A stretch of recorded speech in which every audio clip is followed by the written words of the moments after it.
open, so we can already, because therefore obviously majorly interested on everything that has to do with youth, but also I'm a member of the AFCO committee. In that instance, I took a closer look on the Brexit file on the trade agreement, and everything that was presented is more than worrying, at least when we look at it from the view case of culture and of youth. And so that's why we started to do this series together with my colleague Magid Magid, who used to be a MEP as well, for the time being, for the time where the UK was part of the European Union, and he was able to actually be part of the European Parliament.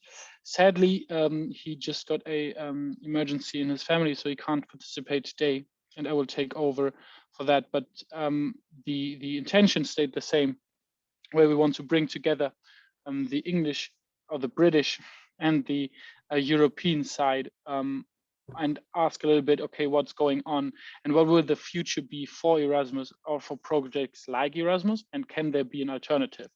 Because we already know that a lot of people are thinking about different ways. And for that, we have 4 wonderful panelists who know quite a lot about Erasmus, who know quite a lot about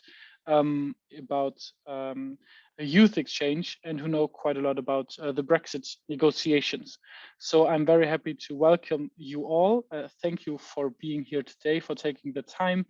And again, let us start with some introduction. And so I would start with Silja. Silja, please introduce yourself. Tell us a little bit about you and about the EYF. Thank you very much. My name is Silja Markkula, and I'm the president of the European Youth Forum, also known as YFJ. We are a platform of European youth organizations from all across Europe in the large sense of the word. So from Iceland to Italy, and from Portugal to all the way to Azerbaijan. So not only focused on EU, but much more broadly than that. We are the largest youth democratic structure in the world, representing over 100 youth organizations in Europe, and bringing together tens of millions of young people from all across Europe in our platform and membership. We focus on bringing the voice of young people to decision makers, such as Niklas and his colleagues in the European Parliament, but also to governments and the European Commission and so on. And we really try to advocate for youth rights, for democracy, and a lot of items that concern us as a generation. And really, our key role is to bring young people's voice into decision making, which sadly, if we look at the world today, is not always the case when it comes to policy making. But we're trying to fill that gap from our side and make sure that at least we, as the young generation, raise our voices. Then hopefully someone on the policymaking side will hear us. But yeah, that would be in a nutshell who we are as an organization. And I'm again the president elected. We started our mandate this year, so we have a very fresh new board and a very fresh new set of ideas of where we're going to go and how we want to do that together with our membership. So glad being here. And back to you, Niklas. Great, thank you very much. And I can give the word directly forward to Hywel, who is well, basically from the youngest to the oldest in the round. Let's put it this way. Please go ahead, because you have a very long history about in Europe, and you have a very strong connection to the Erasmus program. So please give us an insight who you are and what you did and what you do. You still have to unmute yourself. No, wait, maybe the tech, Tim, could you unmute him? Or I can unmute him, right? I can't. Doesn't seem to work. Maybe you can click on unmute yourself.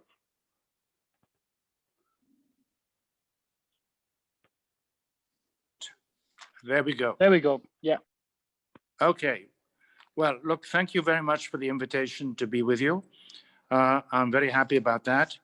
I suppose I describe myself as a Welsh European.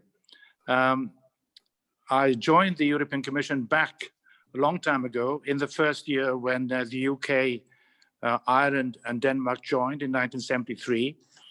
And I was very fortunate and privileged to be appointed as the first head of department for education and youth and indeed training policy, which was the first time there was a department on those subjects in the Commission, because the subject had been very much taboo. There was no reference to the word education in the Treaty of Rome. So there was quite a lot of nervousness previously about it.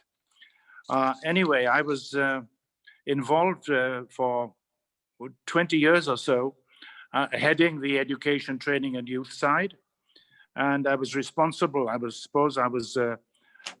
you could describe me as the architect of, well, certainly of Erasmus, but of a number of the other EU programs at the time, including Youth for Europe and including Tempus and Comet and the other programs at that time. So I have followed with great interest. Well, after my retirement from the Commission, I went on to do social policy and the structural funds, but I retired then a bit early, and I've been home in Wales, where I've been consistently involved on European issues with the Welsh government as an advisor.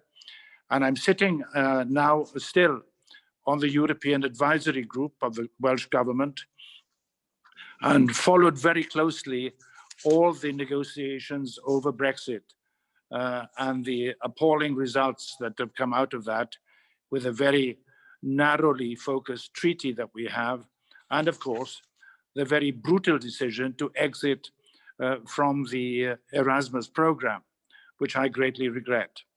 So I think that's enough about me for the moment. Thank you very much. I would call you the father rather than the architect, because in my understanding, Erasmus is something living and not just something structured. But okay, thank you very much. And we will go on with David, who is from the European Federation for Intercultural Learning. And maybe you could give us an impression what that is and what you do. And maybe already, I think we can already include the UK dimension in there as well. So what you did in the past together with UK. Yeah, EFI, the European Federation for Intercultural Learning, of which I'm the Secretary General, is the federation of AEFS organizations in Europe, and it exists since 1971 to provide opportunities for exchange of good practice and for making the agenda of pupil mobility more visible in Europe. Now, what are AFS organizations? AFS organizations are volunteer-based non-profit organizations that are based in EU member countries and beyond. So actually it's a world network of organizations that are supporting pupils' mobility, long-term pupils' mobility in between countries, for the ultimate purpose of creating cultural understanding, global citizenship education, and for the ultimate attainment of world peace through cultural understanding. When we talk about long-term pupil mobility, we talk about 3 to 12 months period for mostly 15 to 18-year-olds in their last years of upper secondary education. These pupils are they apply, they are trained, their families are trained, they're supported before, during, and after their stay abroad. They're hosted by families that are mostly volunteers, and they have an immersive experience throughout their stay in the host countries. So we have experienced over the years that this was particularly conducive to the best educational outcomes, both by terms of formal education, but also the skills and the competencies that these young people learned. There is a long history with the relationship with the UK, or with Britain. Actually, the first exchange in 1947 between AFS and pupils exchanges was with the English-speaking Union. So we talk about 1947, after the Second World War, and it was between UK and France. So everything in Europe started there, and it continued. However, despite we had a member in the UK in the 2000s and again in the 2010s, it's extremely difficult for organizations that are volunteer-based like our organizations are to motivate families to host as on a volunteer basis pupils in the UK, because there's a huge competition of organizations and a huge competition of commercial organizations that are paying families for hosting pupils. And we do not believe that this is the authentic way of doing the job, of achieving volunteering. Having said that, of course, the UK has been always a very popular and still is a very popular destination for pupils across the world, and also for exchanges in between countries in Europe. But as said, it's extremely difficult to motivate young people. It's worth to be mentioned that through Erasmus Plus, so far as we know, in 2018, for instance, have been more than 330 e-twinning projects and 1,870 pupils involved in class exchanges. And with that, I already say that Erasmus Plus and youth exchanges are more than student, meaning higher education exchanges. We also want and we must look at other forms of exchanges, such as youth exchanges, youth workers exchanges, but also exchanges in the field of upper secondary education, which is what our organization are mostly concerned with. All right, thank you very much. And now we come to the last guest, which is Glyn. And basically the same question for you. Who are you? What do you do? Yes. And why are you why are you in Britain still? You need to unmute yourself.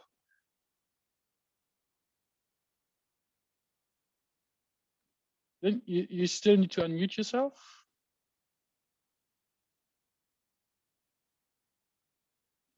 We can see to try to do that for you, but I think. Is that okay? Yeah, now it's working. Yeah.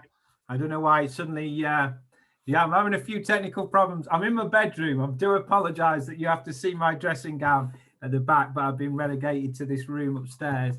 So I'm the International Programs Manager at a college called Cheshire College South and West, which is actually 3 colleges now. We've got one based in Crewe, one in Chester, and one in Ellesmere Port.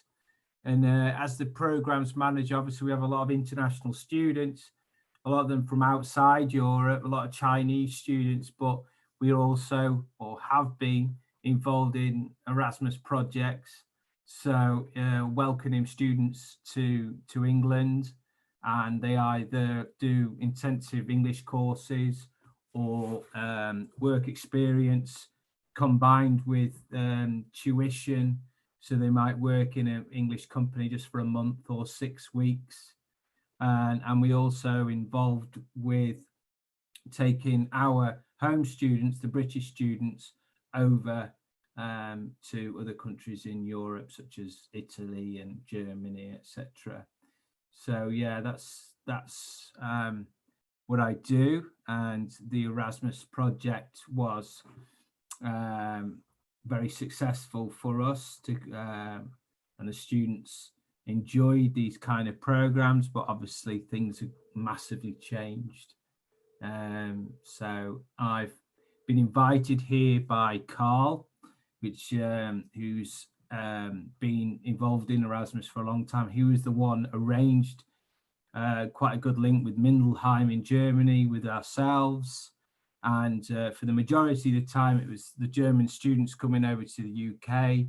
But then last year, I managed to take 15 students over there, and they worked in motor vehicle students actually from the college, and they worked there. So it was quite a nice relationship that we had, and it's all in jeopardy now. So yeah, that's what I do.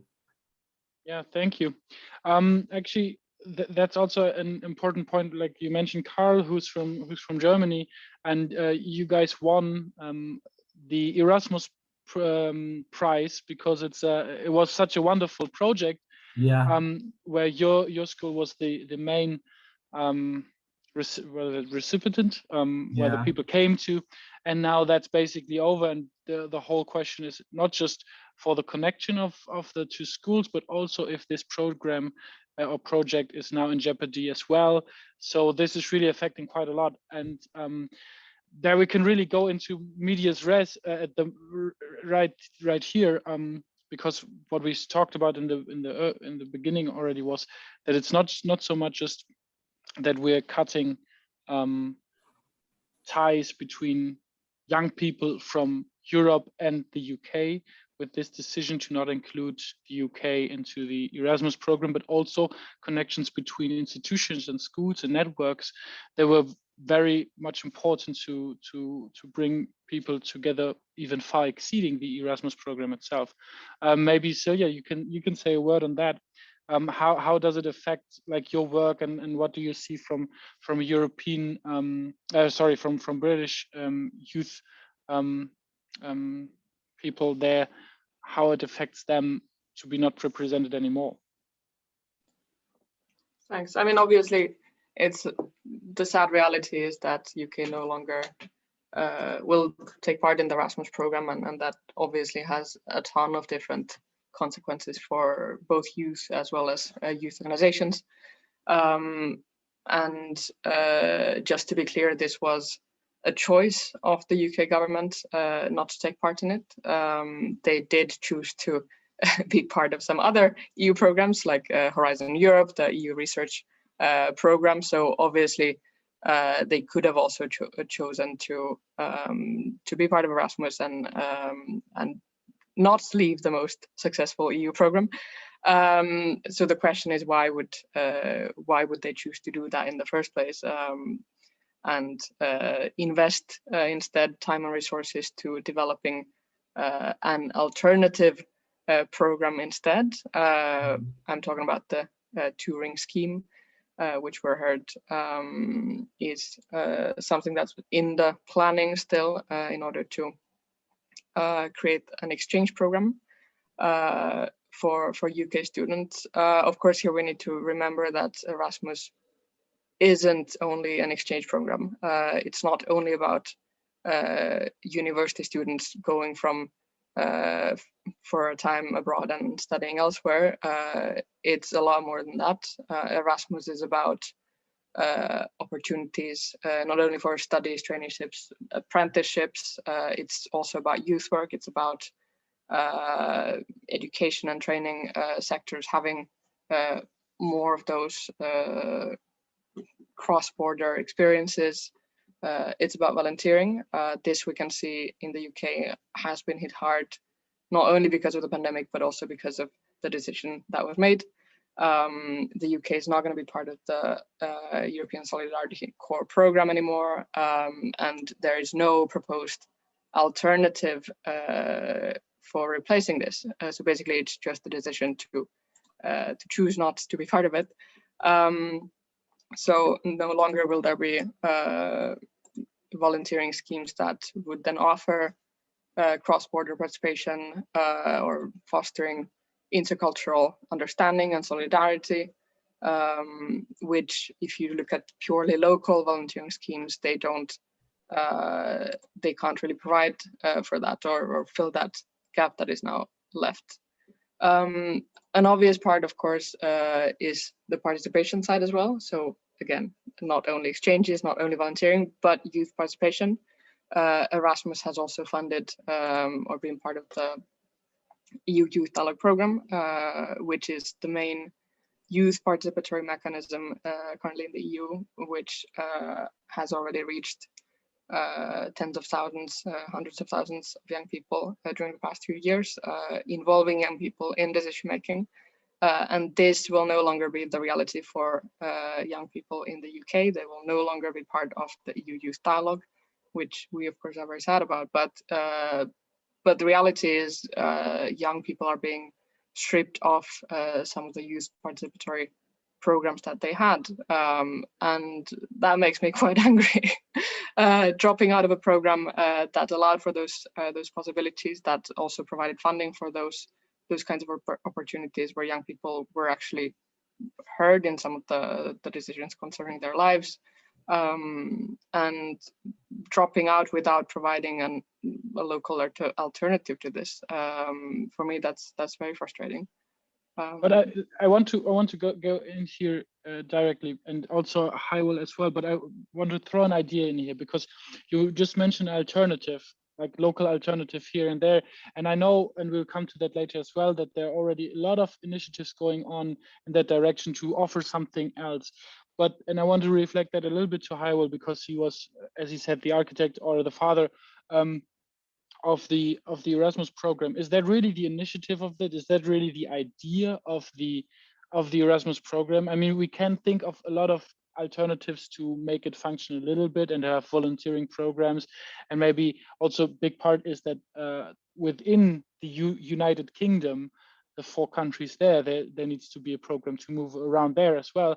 Maybe that's a good solution for a smaller issue. But Hywel, do you agree that this is really the solution for what we need? Is that in line with the idea behind the initial idea behind Erasmus? You still need to unmute yourself again.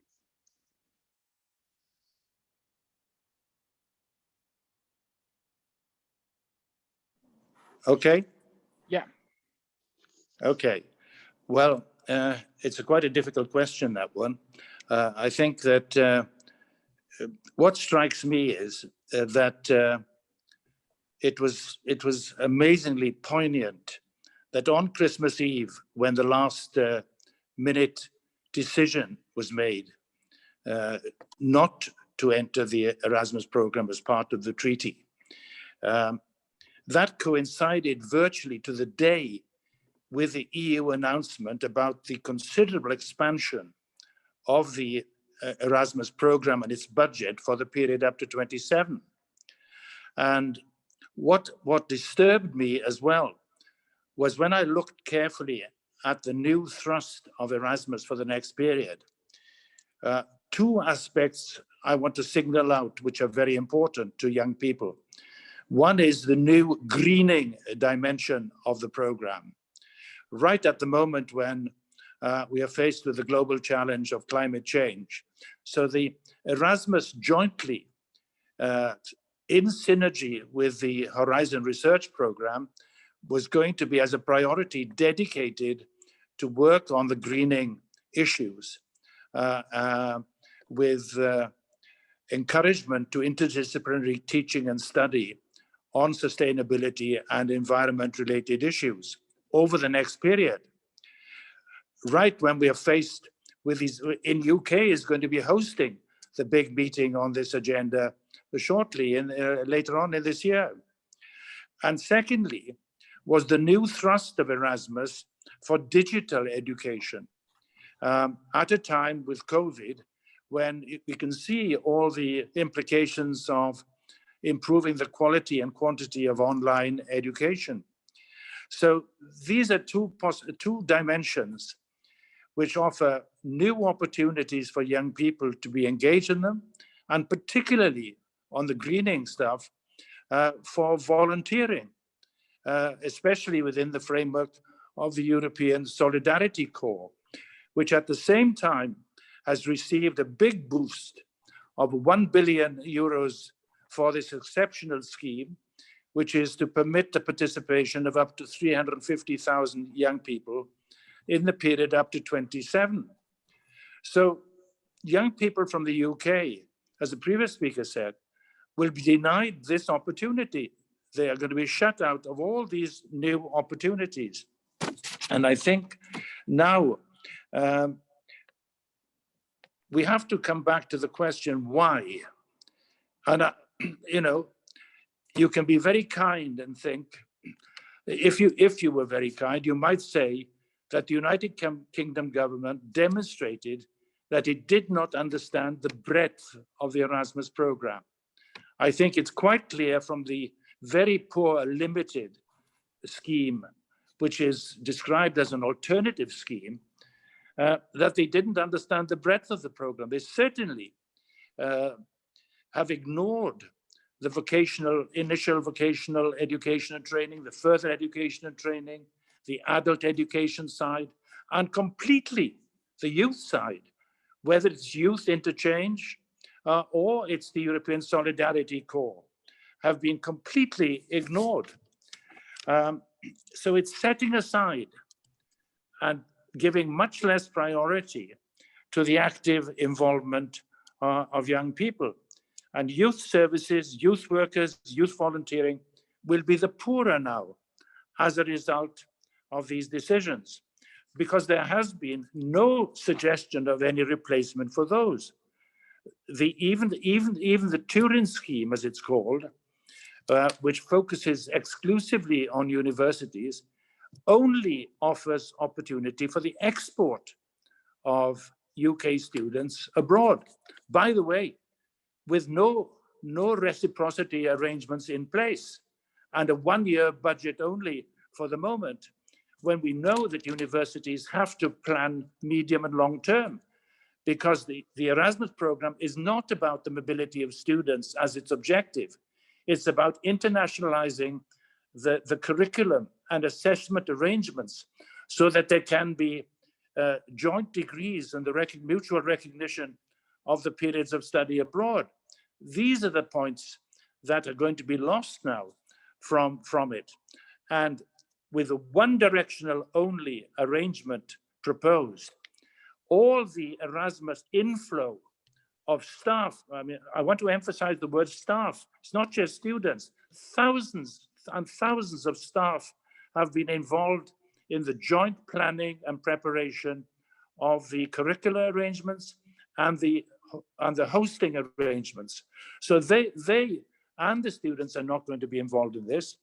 And I think this is a demonstration which is very worrying of a lack of a welcoming atmosphere in the United Kingdom. We've already had lots of questions about whether we are a welcoming country. This doesn't give a good impression. So I'm extremely worried about that dimension as well. Thank you.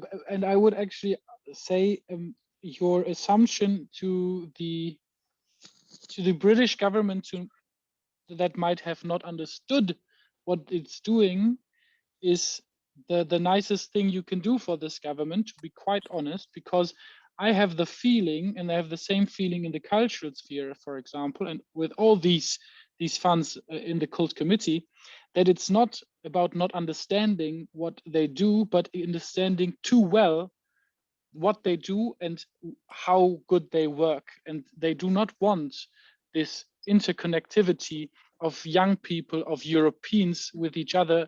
So they really want to separate UK from Europe. That's my biggest fear, actually. So they know exactly what they're doing. But David, yes, please go ahead, because the same question in your direction. What could be alternatives? And you're working also together with Horizon, and that's interesting because Horizon, on the other hand, is still working and is still possible together with Europe and the UK. Yeah, I think as you said, Niklas, the interpretation that the British government didn't understand Erasmus breadth is optimistic. I think there's a clear political decision. The Turin scheme as far as we understand, is about global Britain.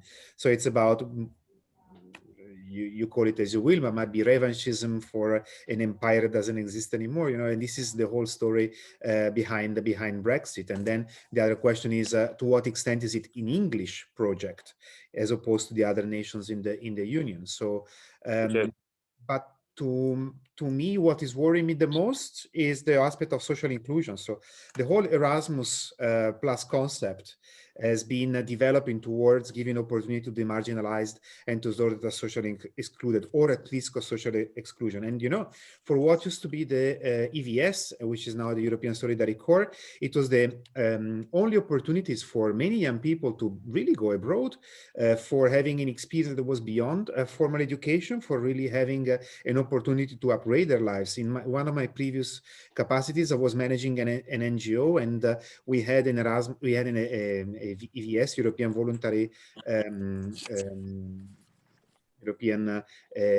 volunteer who came in that scheme that really upgraded her life through the possibility of participating in this program. So all this aspect of social inclusion has been neglected towards an interpretation of mobility schemes for privileged higher education, excellence, and And I am afraid that this is the political decision, the clear political decision. So what about pupils mobility? What about youth exchanges? What about youth workers? What about really giving the possibility to disadvantage those that are marginalized, those that could have this as a unique opportunity in their life or upgrading their lives to go abroad, and to go abroad in Europe as neighbors to understand better the common bonds and bases in this continent. So these are our area of concerns, and I hope it will be proven wrong.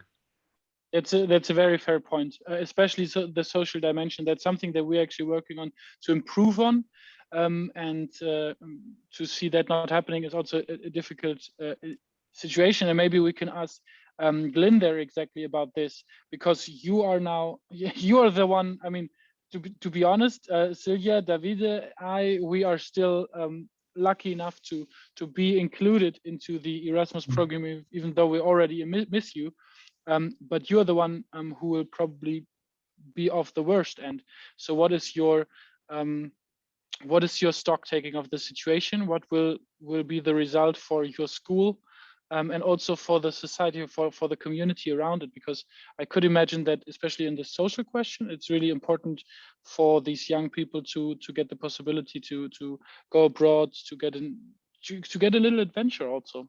Yeah, for sure. I mean, as a college, there's two parts of it. There's the students coming in and the students that we take to other countries. Now, the students coming in, it's not going to exist apart. We do have a cohort that come from China, so we do have that, and that obviously won't be affected. But the number of students that we have coming in Erasmus projects will all come to an end. So the financial part of that is going to be quite detrimental to the international department, for one. But for the students going out, the social side, I mean, I live near Crewe campus, which is quite a small town, which isn't very affluent really. And I went to, not last year, the year before, I went to Brescia, and I took a number of students there. I think there was 30, 40 students, and getting to know some of these students, it was the first time they'd been abroad, first time they got passports, and very nervous because they're very young, and spending the whole 3 weeks there, by the end of it, their opinions of going abroad and the cultural value to them was incredible. And obviously that's something that will be possible in the future because the UK are looking at alternative programs. But yeah, it's the students, the college likes having students in our campus. It's always something that that our principal's been very proud to invite different students across. We've actually got flags outside the college, and when a group comes in the warmer months, we don't normally have people in December and January because it's too cold, but in the warmer months the flags are out, and he likes to promote which country are there, and they put the flag of whatever country that comes in. So we're losing all that, so it's an incredible shame really. But you mentioned the alternatives that were proposed, or you assume to come, but have you already been informed on concrete action from the British government? No, but it's nothing concrete, but there will be some kind of alternative program for students, taking students overseas into Europe. But yeah, there's nothing concrete that I know of at the moment. Okay, and of course the problem will be that without reciprocal arrangements, wherever the other countries are, which means reciprocal arrangements not only at the national level with those countries, but with individual institutions, which take time to negotiate, to construct on a serious and lasting basis, where there is mutual trust. That's going to take dozens of new bilateral agreements, which the UK will have to put in place. And I mean, students and the staff responsible for them are unlikely to encourage people to go to places unless there is a good program set in place. And in particular, if there is any question of a joint degree or a linked qualification of any kind, which has emerged very strongly through the Erasmus program, students are likely to be turned off from that. So I'm very reserved about the question of the concept of the alternative scheme. But as Glyn says, we haven't seen the detail. We don't know, and it's being announced for the end of this year. So that's, I think, a negative at the moment in my mind. But I wanted to come back. I didn't want to give the impression that I interpreted the negative decision of the United Kingdom government as not understanding the breadth of it. I tend to agree with the comments made by several members of Parliament in the House of Commons that it's rather vindictive and a damaging decision, which is deliberate. And it is partly because, as you said yourself, some of the people behind the scene who are very active in the Brexit debate didn't like the idea of students getting an attachment to Europe. They didn't like, if you like, the word Europe connected with Erasmus, which it fundamentally is from the outset, although it is both a European and an international program, because it's the world's biggest program that we have, where the Erasmus formula is a trusted and tried formula for interchange across the globe. So what we're giving up is that tried and trusted system, and to replace it will take a considerable amount of energy and time. But the linked issue, which you've touched on, is the fact that we have had initiatives from the Welsh and Scottish governments together, and including the new possibilities for Northern Ireland as well in that package, which are having a hard time because the London government doesn't like what they're doing. I mean, we've seen recently evidence of that with the Minister of State's response to the First Minister of Wales on the 19th of January, where he says, you do not have the competence to enter such an agreement, which is a very difficult statement in the face of the fact that the devolved governments have responsibility and competence on educational matters. So it's stirring the pot on wider issues than Erasmus in the complex situation in which we find ourselves in the UK of a disunited kingdom at the moment. And that is going to exacerbate those difficulties considerably as we move forward. And so the silent partner at the moment are participants in Cheshire and in England as a whole. And I think we need to mobilize the voices in England as well, so that across the four nations of the United Kingdom, we see evidence, narratives, stories of the life-changing perspectives opened up through Erasmus, so that people give their voices to this. This is why I am in favor myself of raising the issue, having it raised at Westminster in the Parliament, and calling for a full debate there to reverse this appalling decision, trying to get the MPs across the parties. I mean, the Brexiteers will never agree to this. Of course they won't. We know that. But, you know, there are a lot of people, there's a lot of evidence of support from many others, and we need to get that going. And so that I would like to see the proposal on the table to do exactly what is being done now on Horizon Research, which is to call for a second specific protocol to be added to the treaty, which would specify access to this EU program as well as Horizon. In any way, the two go together because they are being developed in synergy. I mean, it makes no economic or policy sense to split the two, not to have access to both. I mean, I know the research program doesn't affects only the higher education side of the equation, because we need to mobilize in England. I appeal to you, Glyn. We need to mobilize across the board the networks and alliances across England to speak out with their evidence, to tell the story of Erasmus, to persuade people that this is a UK-wide problem. Yeah. And it affects the UK as a whole, which is why I'm calling for it.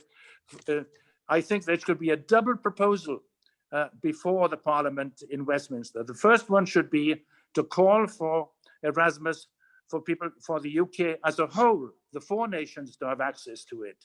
But failing that, for the 3 other devolved nations with their educational responsibilities and competencies to be permitted to negotiate with the EU authorities and not to be blocked from doing that. However, I want to go in there when we're basically in the very much discussion on what do we do next and how can we solve this issue, especially for the British side. And I think we have to see that you guys really have to do something, because from the European side, we are wide open. The arms are very wide open, and during the whole discussion, the connectivity to Erasmus was always there, and it still is. And also, it's not a minus game, because you pay for what you get, basically, right? You don't, like this Brexit argument we're paying for the rest of the EU doesn't fit in here. For the question, there was one question in chat concerning what can we do to ensure that the British can join the program. I mean, that's exactly the question. It needs to be a grassroots movement, because I think that the Parliament itself, or at least the Brexiteers in Parliament who have the majority, will not accept it, and will not allow anything in this direction.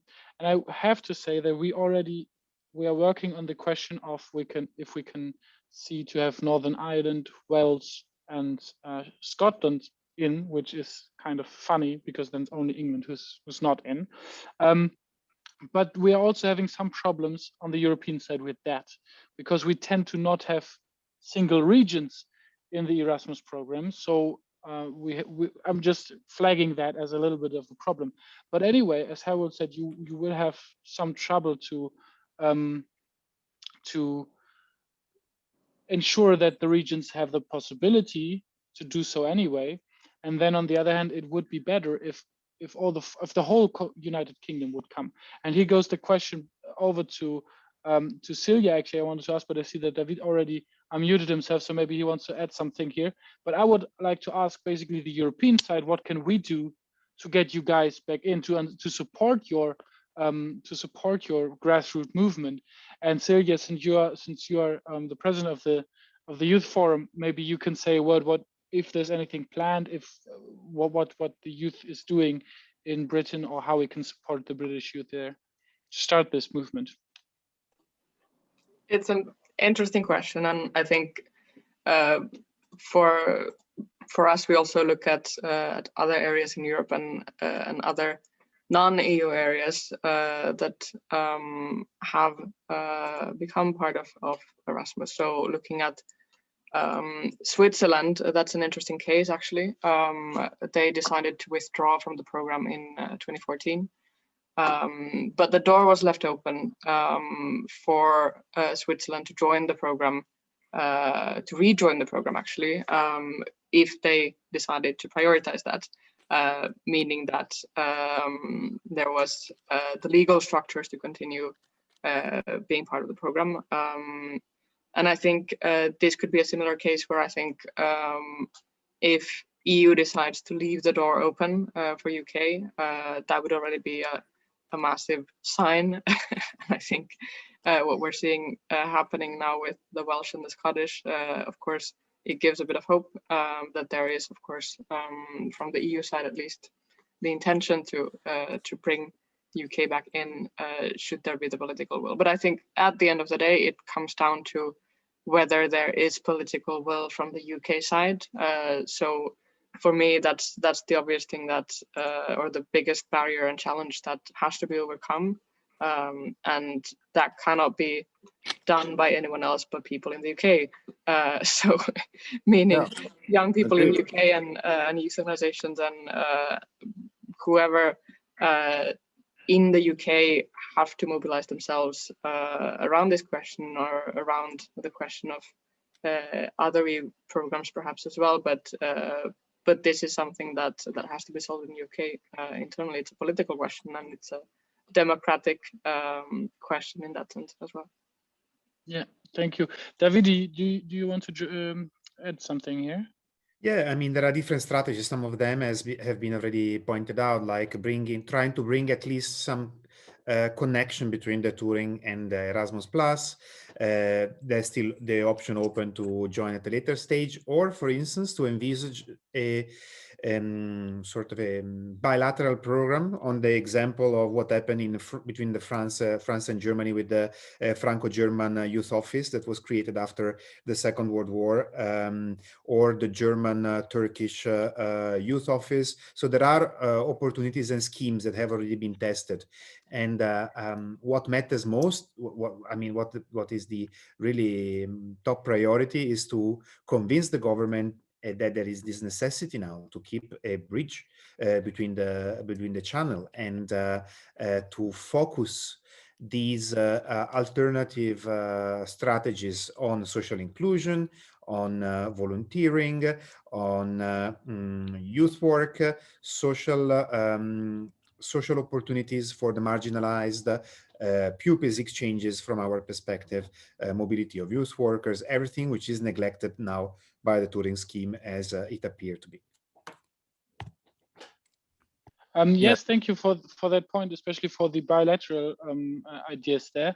And I want to raise just one point, because we have one person in the audience, Florian, who is a member of the Bavarian regional parliament, and he suggested already something in that direction, to make it like bilateral, or maybe even regional, Scotland or England and Bavaria, something like that. But that will be my question for Glyn, because I mean, the school that you worked with together was in Bavaria. And is that a solution for you, or is that, and that is another question then for Hywel later on, is that a little bit not what intended? Because for me personally, I mean, if we have 27 bilateral agreements, it's critical for the European Union as a whole, but also, I mean, the great asset of Erasmus is you join in, you get all the access to everyone. I mean, that's somehow more interesting, I believe. Yeah. I mean, I think Hywel has said something before. I mean, these bonds, these relationships that you have with people, they don't happen overnight. They take time to develop. And it's a real shame for our college, particularly this project that we had with Carl was really successful. Every year, different students came over the same age, you know, because where we are, there's Bentley, you see, BMW, and that was part of the reason why they were coming over. And yeah, this project is, I just can't see a future for it. It would be great if they can turn around and we can convince the government to change their minds, but I think there seemed to be this hesitancy to do it in the first place. And they were always saying that we would have some kind of alternative program if Erasmus didn't continue.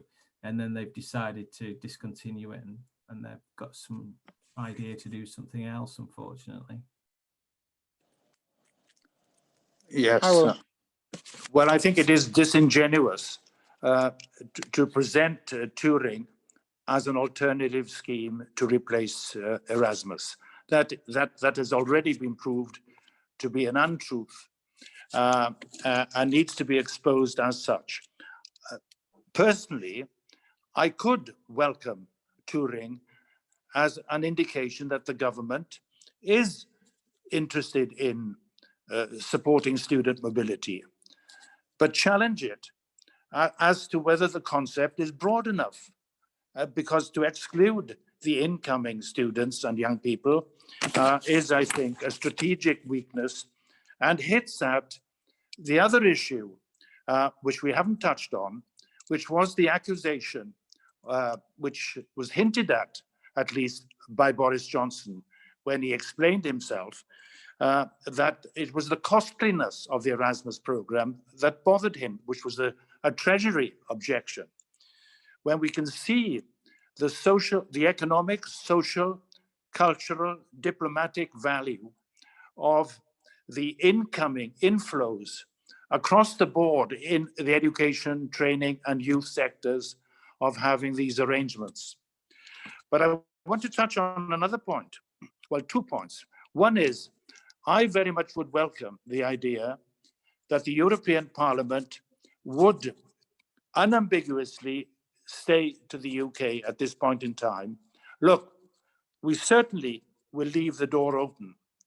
We would like to go further than that. We'd like to find with you a formula for continuing cooperation and for you to enjoy continuing access for the 4 nations.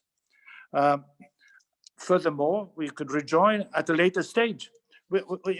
This is, as was said earlier, this in the end is a UK decision. The European Parliament and the European Commission can't decide it for the UK. Of course they can't. So that's the first point. The second point is, would it be possible to see a complementarity between the Turing and the Erasmus schemes? In other words, complementarity could be the name of the game rather than either or. And we have some examples in the higher education field, particularly already. I mean, you look at the German example. When Erasmus first came in, even at that stage, by the way, in the early days, there was German nervousness, all about the treaty, the lack of a treaty base at that point, which was not the same issue. But the DAAD, the Deutsche Akademische Austauschdienst, which looked after and managed the export of German students and was the focal point for discussion on these issues within Germany, continued its function and also functioned as the Erasmus National Center. It combined those functions, which was of great economic value and great operational value. Just look at the Netherlands example, where they have continued with the NUFIC arrangements that they've had, where they do some special things in terms of mobility and interchange with other countries of the world, whilst continuing very strongly within the Erasmus program. And I don't know about your experience in Finland, but I remember well the importance of the Scandinavian group with the Nordic Plus arrangement for the Scandinavian countries, which continued alongside the emergence of the Erasmus program. So there could be a serious examination of the potential of complementary arrangements. I mean, there'd be all kinds of financial questions to raise, but if there's a will, there's a way. That's the basic question. Is there a will? Yeah. And I think that really is the basic question. Is there a will? And so far, to be honest, I don't see it from the British side. But no. You don't see it from the London side. Yeah. We see it from so many sides. That's the thing. I mean, a lot of people from the UK actually have the will and they want to participate and they want to join in and they want to stay, especially. But I mean, the government itself does not want that, and or did not want that, and will probably not want it in future. So basically, the only possibility to get out of that is to have another government that wants it. That would be or a parliament that decides that the government wants it, because what you mentioned, Hywel, the arms are wide open. We can make an open statement. That could be another step for the future. What we are thinking about at the moment is to make a hearing in the Cult Committee, and the outcome of that to figure out how to have the UK joined as fast as possible, and the outcome of that could be resolution or some kind of an agreement that if the UK wants, they can come back anytime. And I think that's a very clear commitment from our side. But I also have the question to everybody in the round now, as like the last question for all of you is, and Hywel, you started that very, very wisely and very good. What do you expect from politicians now from across the aisle, basically from European politicians, what to do, and also from British politicians, what do you expect from them to do now as alternatives? And I will start with Davide, since we had British side now first, and then we'll go within a European one. Yeah, well, I think to keep the channel open, sorry, in both metaphorical and physical way, and not to give up on the idea of having such a program that could be an evolution of Erasmus Plus, or can be an evolution of tourist scheme, there can be a bilateral agreement, you name it. But I think what must be not given up is the very idea that there must be, for mutual benefit, a youth volunteering-based program that is addressing the socially excluded or those at risk of social exclusion. Okay, thank you, Glyn. What's your expectation, or what do you demand, basically, from your politicians, UK and European politicians? You need to unmute yourself again. Yeah, I mean, I'm just hoping that it feels like we've kind of isolated ourselves. That's the problem. The government has isolated us as a nation. And I'm hoping that other countries would still be willing to exchange with the UK in the future if things were going to change. But I find something needs to be addressed. It needs to be rediscussed. I'm hoping people will lobby against this, but yeah, the time will tell. It's a funny time with it being, because of the coronavirus and everything. Everything's kind of like seems to be there's bigger issues going on than this that they're addressing, but it's a real shame. Yeah. Well, am I? Yes. Can I just add to what Glyn said? Sure. Go ahead. He didn't mean it in the way I'm about to say it, so I'm not being offensive, but he said quite rightly that we are in danger of isolating ourselves as a nation. The problem is we have 4 nations. We're not regions, by the way. There are 4 nations within the United Kingdom, and there are constitutional arrangements that have confirmed the responsibility for educational matters within that framework. And of course, there are going to be continuing discussions necessarily about the shape of the United Kingdom for the future. I mean, there are many other issues on the table on that subject. But I believe that it is helpful for us to pursue a 2-track approach. The first track has to be within the United Kingdom, where we must try our best to find all possible ways to secure the retention of access to the program. And I repeat what I said earlier to Glyn and other panelists.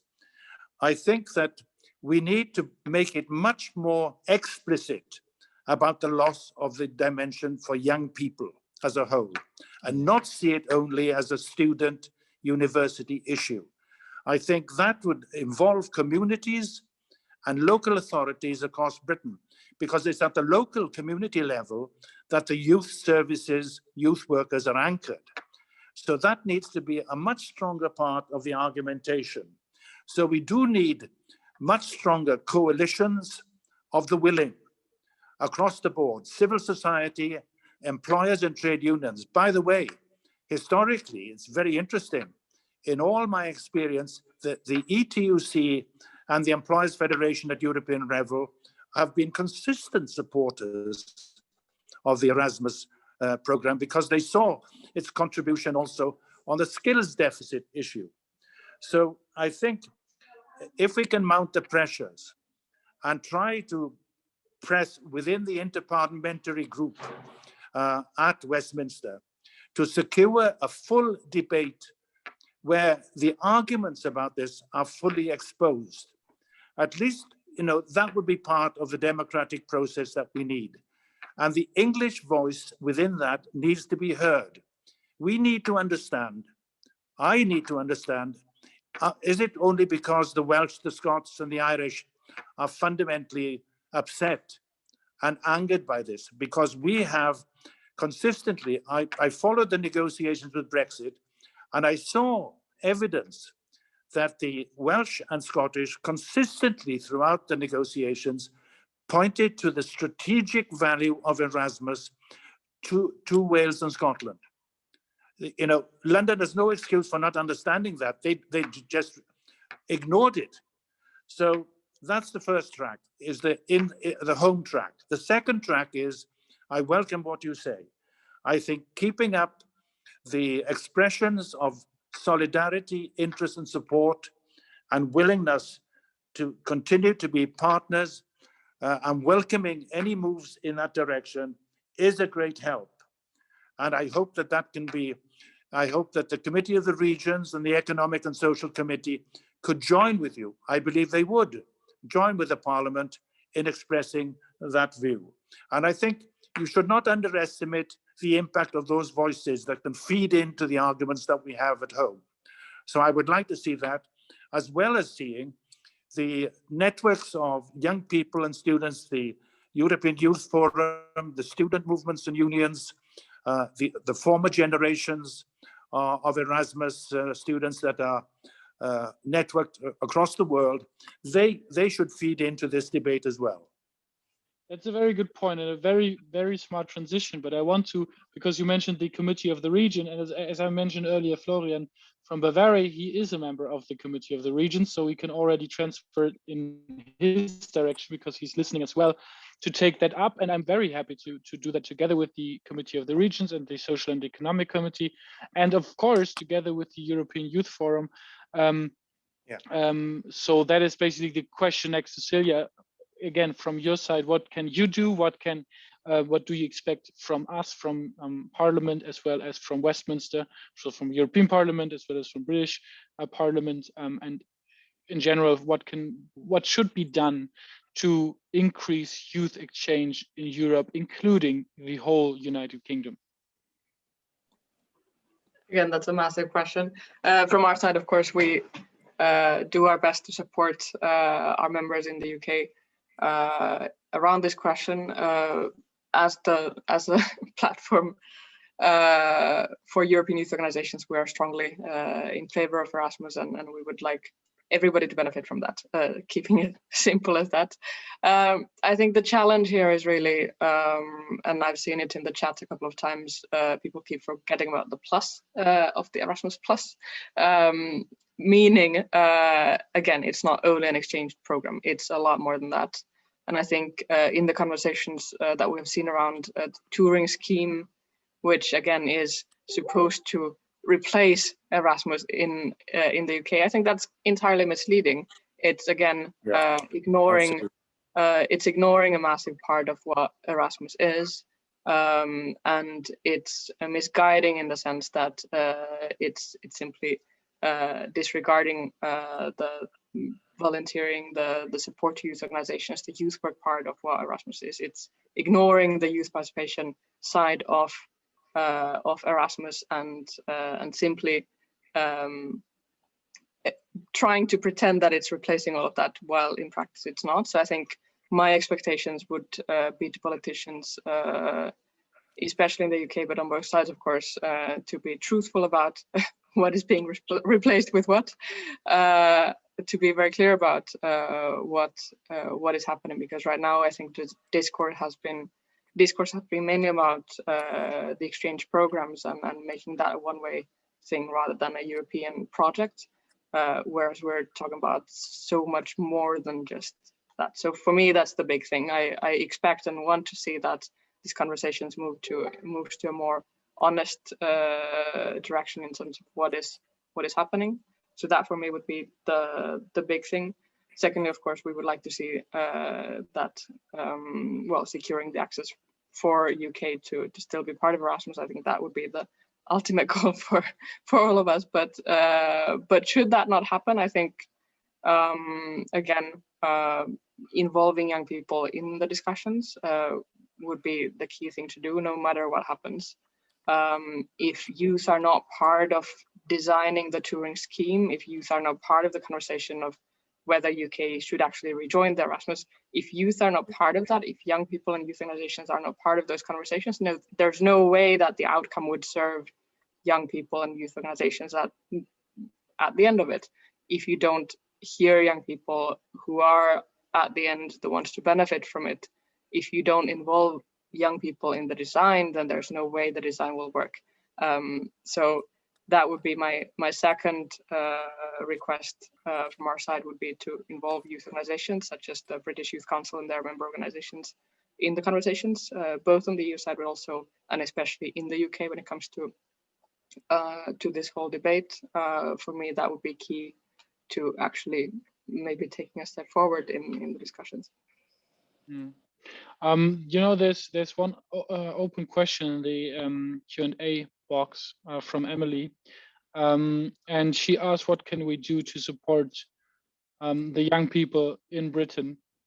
And to me personally, this is still a question that's left open, because, and there was also a discussion that we had in Parliament, we really want to see the young people join in, especially, I mean, the whole UK to join in this program, but we don't have the link somewhat. We don't see the vocal expression of the young people in the UK to actually rise and say, we demand this.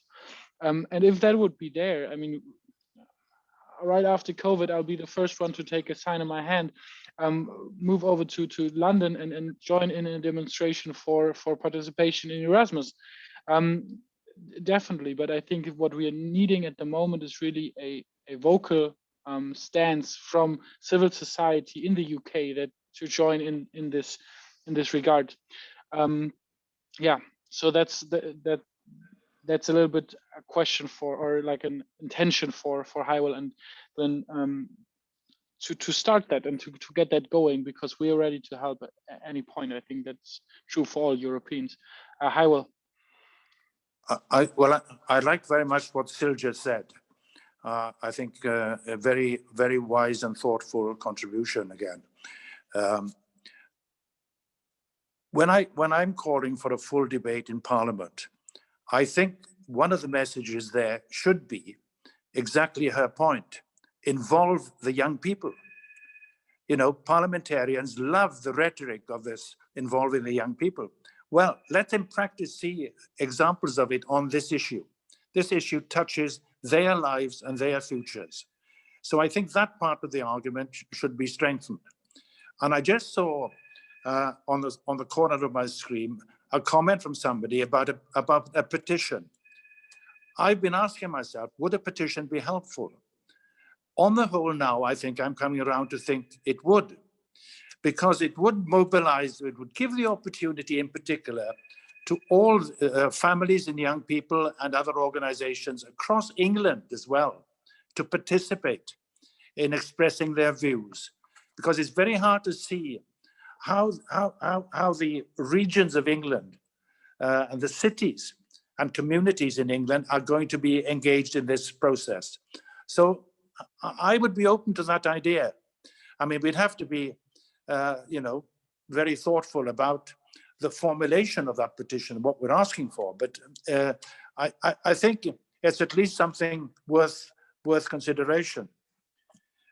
Could I ask you a question? I referred earlier in my contribution to the importance of the new dimensions in the Erasmus program, the greening and the digital education ones. I find these very strong arguments on behalf of young people in particular, but not only, in a lifelong learning perspective that all countries are trying to promote. I see these as vital elements for the future. And I think those arguments need to be linked into this whole argument strategically now. And I'm particularly excited by the notion of giving young people in Britain as well, across Britain, the opportunity to be involved in all the greening, campaigning, and development processes in this next period. That's, you know, we're dealing with COVID, which is a heavy burden on all of us. But the climate change thing is interactive with many of the issues that we are facing. So I'm very much in favor of advocating this as part of the argument why we mustn't lose this opportunity for the young people of Britain to be involved. Yeah, fair point. I mean, but for that should be a point for the petition, right? I mean, if you're drafting a petition, that should be definitely in there in the reasoning. And also the point that you raised concerning lifelong learning, I think that's an important, especially for the digitalization, because now, especially during these times of crises of the pandemic, we all had like this very steep learning curve, I think, where everybody was just requested to know how to use digital tools. And I think that is something where, I mean, we have it somewhat easier for younger people, for those who are digital natives, and especially the older generation could need some support from the beginning, that we don't demand that from them, that they should just know it, but that we have support. And I think that's a valid point to include there as well, also for lifelong learning in the educational fields in Erasmus as well. Okay, now I don't know if we lost Hywel. No, he's still there. He just moved. No, I'm here. Somebody was trying to call me, I think. Okay, okay.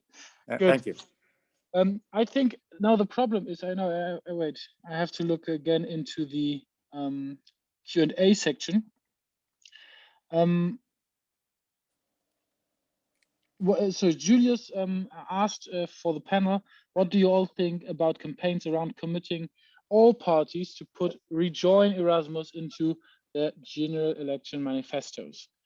That could be basically also accompanied with the petition. I mean, if you want to put this in the agenda, in my understanding, it would make sense to pressure the groups or the parties themselves into that direction, but also the parliament as a whole with a petition like sort. But I'll join in with another question from Andrew Hadley.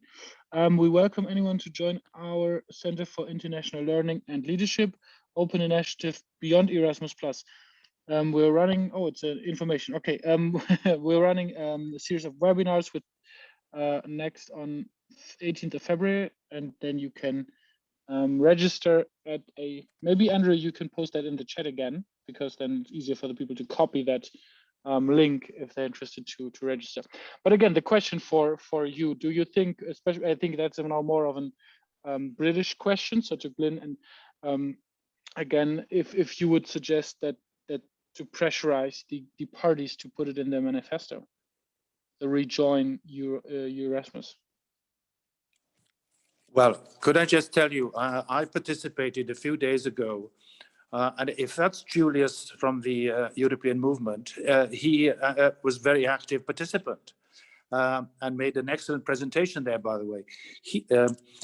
I think there is a consensus around many people now that it should feature in the election manifestos for the forthcoming elections in Scotland, Wales, and some parts of England, some of the cities, I think. So I don't think that is controversial at all. I think that can and should and will probably feature. The good point about it is that if it's formulated in a tough way, we will be able to see and flush out those people who are candidates who don't want it, who will say no if they're confronted with a question. Let's see who's against. And that will be part of the democratic process that is necessary. Yes. But I mean, and now I'm having my troubles to understand British politics completely, because, you know, I don't know, if I was a British voter in the last election and I was pro-European and I didn't vote for Brexit, like, whom should I have voted for? I mean, of course, me personally, the Greens, and also the Lib Dems went out with this "we don't want Brexit" notion. But when you have this weird voting system where only one wins, then I'm questioning: should I vote for the Brexit party of the Tories, or should I vote for Labour, who also didn't define what they want? So I'm really in trouble seeing if that really brings something. That's just all what I want to mention, because I don't think that Labour, for example, would put it forth to put it back in their manifesto, and also I wouldn't. I guess because of the voting system that you have, it's highly problematic to see other smaller groups to actually win relevant parts of the parliament, even though they have something in there, like this rejoin. Well, many of us who live in the United Kingdom are as mystified about the political system as you are. But can I remind you that the Welsh government is a Labour government? Would it not be pretty natural for Mark Drakeford, the First Minister of Wales, and Keir Starmer, the head of the Labour Party overall, to combine forces to have the same kind of pressure? And I think that would be bound up with what we touched on earlier, which it's all about the cohesion or the lack of cohesion between the four nations within the United Kingdom. I mean, this is another good example at a time when we are seeing through COVID, the stresses and strains, but also the value of inter-nation collaboration in attacking the COVID implications for us. This is a moving game. This is a moving game. The situation isn't static, and the future has to be made. So I think all of us have got to be courageous and stand up to be counted. Yes, and I think it would be valuable, especially for the Europeans here, to also activate their friends in Britain and tell them that we are ready to stand up and to help them, and that we got their back covered. Okay, but so we don't have any more questions, if I'm seeing it right. I think we answered those.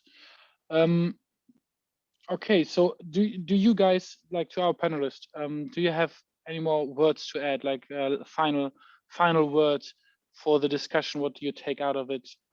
What will be your next step to ensure that Britain comes back into the Erasmus program? Maybe start the other way around, start with Silja. So for us, of course, we'll keep speaking up about it, just like we have today, but also on other forums, and we'll keep being there for our friends in the UK. I think that's the least we can do. And also, like, we are a network of European organizations. We're seeing a lot of solidarity around this topic also in our membership. So I think that's definitely something that we could leverage on for sure. And I mean, the other part is making sure that that we keep our politicians accountable. So I think that's the second part of what we can do in this situation. Finally, speaking up about what Erasmus actually is, speaking up about the great sides of and successes of the Erasmus, not only the exchange programs, but also the other side that so often gets forgotten. So I think those are some of the small things that can be done. So that's also on the UK side, people can really see what they may now be missing out on. All right, Glyn, what will be your next steps? One thing I'd like to say is that, going back on what other people have said, is that I think that the problem that the government's had with this project is that they don't understand it completely about the Erasmus Plus, exactly what it is. I think there is a massive association with Erasmus Plus only to be doing to do with being at for university students. In fact, myself, to be quite honest, I was a university student myself a long time ago when I had hair, and that's what I knew about Erasmus. But that it was always to do with university students. I had no idea that younger people could go until I came to the college. Younger meaning younger than university, because some of the students that we're receiving and send her over only 16 to 17. I was totally unaware. So it is a massive loss. I like the idea of an organized kind of petition. It's hard to say what to do. I mean, if all the colleges got together and kind of made a noise about it, maybe that would be proposed across England, Scotland and Wales. Ultimately, I think it is going to be a massive loss for us, whereas the European countries will still have that opportunity to do it. So it's a massive loss. Yeah, Davide, what do you take out of this discussion in this evening? That there is still a strong will from civil society to have exchanges happening and to have cultural and pupil, in our perspective, mobility. I was really reading. I was reading the chat with interest. There are a lot of initiatives and ideas, so I take it as there is still hope, and I hope our member organizations, our AFS organizations in Europe, will be able also to support this process by fostering pupil mobility across the channel. Great, thank you. And then we have one last question from the chat for Hywel concerning the, I have to look again, it's the early morning joint motion, something like that. No, sorry, some weird term. Probably some cross-party early morning motions. I don't know what it is. Maybe you could explain and then sum it up what you happen to do next, maybe with the idea of the petition or the strategy to get the rejoin Erasmus in all the general election manifestos. I'm sorry, I couldn't see on my machine the question that Howard just raised, or a point he's made. Could you just tell me what it is? I missed it. Or was it another question? Yeah, I can read it to you. I mean, he just wrote something in the chat. You've got to get this information right. It was intentionally called Erasmus Plus because the Erasmus brand was most well known and respected. But before the last 7 years, the school stuff was a separate program, and indeed were the youth programs. It was just a point of information. But the question for you was what the cross-party early morning motion is and how it works, and whether it could be used effectively for this issue as well. Well, forgive me, I'm not up to speed on that at all. I know there is an inter-party parliamentary group meeting foreseen in the near future with the minister, the UK Minister of State, who has made some pretty negative comments in the build-up to it, particularly about the Welsh-Scottish initiative. However, I think that that meeting is important because that could prepare the ground for what I'm calling for, which is the fuller debate at the level of Westminster. But for myself, I take heart from this conversation that we've had today around the panel's discussion. And I'm even more determined to do my best to keep up the pressure and to keep the subject very much alive on the agenda. Secondly, I think within the UK, we need to sharpen the way we organize the mobilization of our campaigning. There are many now fragmented dimensions of this campaigning across the country emerging. It's fairly new, but I'm encouraged by what I hear and see. And I think we need to get our act together across the board there. The European movement can be a big player, but there are other players as well. I'm delighted that there's huge interest and support from Wales for Europe movement in Wales. And some wonderful people involved in trying to mobilize and to cooperate across the United Kingdom. I think that needs full encouragement. And I think keeping close contact with the Welsh and Scottish governments over these issues is equally important, because they are in dialogue with London government and with the European level. They've made many contacts, as you know, bilaterally with the European Parliament. So keeping on the ball, I think, is very important, and sharpening our thinking as to what is it the proposal that we want to make. I think there is an ambiguity between some who dream of some alternative scheme that could be dreamt up by Wales or Scotland in isolation. I don't believe that. I think we shouldn't give up the hope when we have in front of us a world-class, iconic scheme, trusted and tried over more than 40 years. That's what we've got, and we can't lose that, and we mustn't lose any dimension of it, the university student dimension, but most especially now, I personally now have, in my thinking, see the youth dimension as the heart of it. I don't like the term Erasmus plus. The word plus to the public doesn't mean anything. So, I'd prefer it to just be called Erasmus, but I can't change that. However, I think we need to spell out the great value for young people and their futures in the lifelong learning perspective, as you underlined. So that's the way forward. And we need to be courageous and consistent in our argument about it. Thank you very much. That was a very good last point.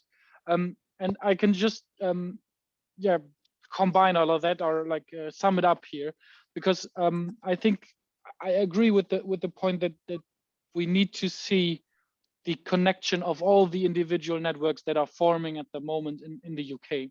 For us, from the European level, or at least from the European Parliament side, I can say, again, the arms are wide open, and we will pressure everything that we can. So please do contact us whenever you have an idea on how to support you on this issue. We will definitely do so. We will start the hearing phase. We will see whether we can include single regions, even though I don't think it is the best solution. And I think we should continue to pressurize on this issue. We will have the debate on the Brexit trade agreement in plenary, and we should use this stage also, and we will use that stage to talk about the youth. Well, not benefits. Well, what's the opposite? I don't know. Well, the loss of Erasmus and all of these issues. And so therefore, what we really hope to see, or at least I can say that for me from the Parliament side, is to see a vocal, strong movement on the British level. And we will always be there for you to support you in any point. So please let us know about that.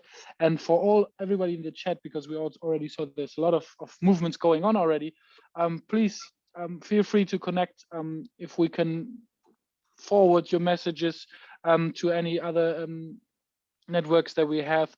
We can definitely use them and try to do so to get you connected. But in the end, the big question that needs to be done is really on the British side, I do believe, because you really need to pressurize your parliament to come back to Erasmus.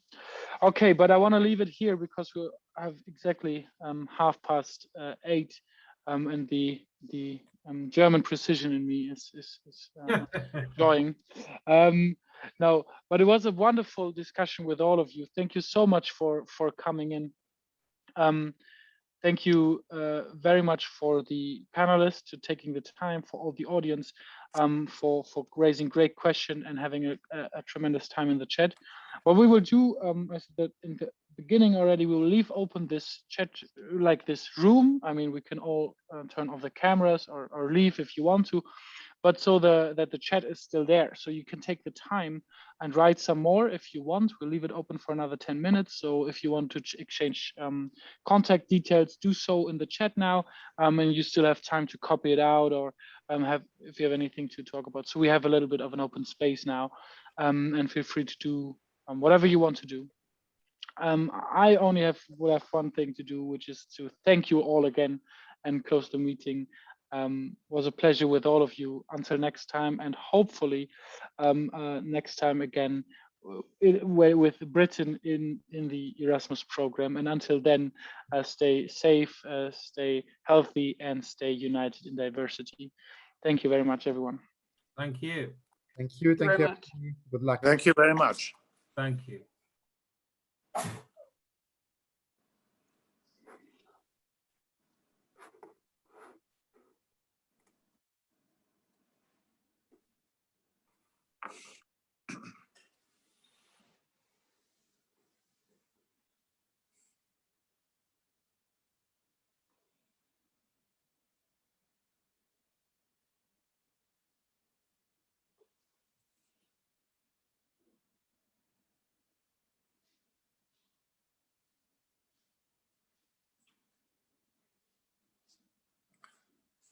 Did you hear me? No, No. didn't at all.